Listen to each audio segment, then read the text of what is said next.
বলবীর বড় উন্নত মানসিক। আমরা মাওলানা ভাসানীকে দেখিনি সে বাংলাকে ফজলুল হককে, কিন্তু গণমানুষের বন্ধু ডাকসুর সাবেক ভিপি নুরুল হক নূরকে দেখেছি, যার নেতৃত্বে আমরা 24-এর বিপ্লব ঘটিয়েছি। আমরা ব্রিটিশকে বাংলার মাটি থেকে উৎখাত করেছি। এই ব্রিটিশকে উৎখাত করার জন্য আমার নেতা ভিপি নুরুল হক নূরের যে মাস্টার প্ল্যান ছিল, তার একটি ঘটনা আমি আপনাদের কাছে উল্লেখ করতেছি।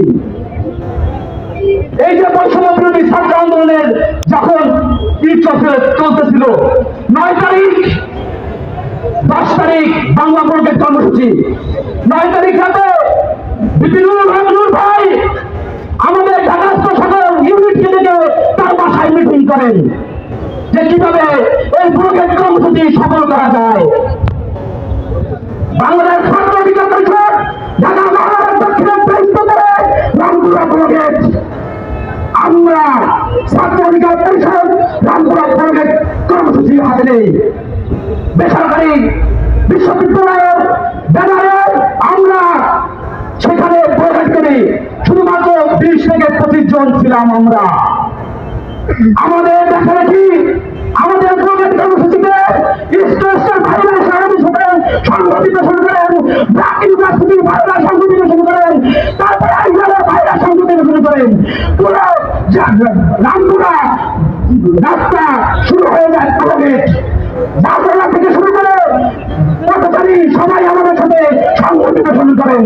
পুরো রামপুরা আমরা প্রগেট করে ফেলাই। এই ছিলেন আমাদের নুরুল হক নূর ভাই, তার নেতৃত্বে এই যাত্রাবাড়িতে আমরা আন্দোলন সংগ্রাম করি। যাত্রাবাড়িতে সম্মানিত বন্ধুরা, সামনে নির্বাচনে ইনশাআল্লাহ ওই সংসদে আমরা পাঠাবো। যার জন্য যা করতে হয় আমরা রাজপথ থেকে করব। আমরা শুনতে পাচ্ছি উপদেষ্টারা বলতেছেন তারা নাকি নির্বাচন করবেন। আপনাদেরকে নির্বাচনের জন্য আমরা পাঠাই নাই, আপনাদেরকে আমরা পাঠিয়েছিলাম যে আপনার জনগণের যে মৌলিক যে দাবিগুলো আছে সেগুলো পূরণের জন্য সুস্থ একটি নির্বাচন দেওয়ার জন্য যা যা করণীয় আছেন সেই করণীয় করবেন। কিন্তু আপনারা সেটা ভুলে গিয়ে আপনার নির্বাচনের খেলায় খেলতেছেন। আমরা এগুলো মানি না। আপনারা যদি নির্বাচন করতে হয় কালকের ভিতরে আপনাদেরকে পদত্যাগ করতে হবে, তারপরে আপনাদেরকে নির্বাচন করতে হবে। আপনারা নির্বাচনের চিন্তা করেন।